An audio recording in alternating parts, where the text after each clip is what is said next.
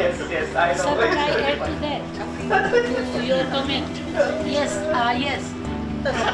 Because when it was from Sayyid Ahmad, I was also a member, and the 2 volumes I read in British Library.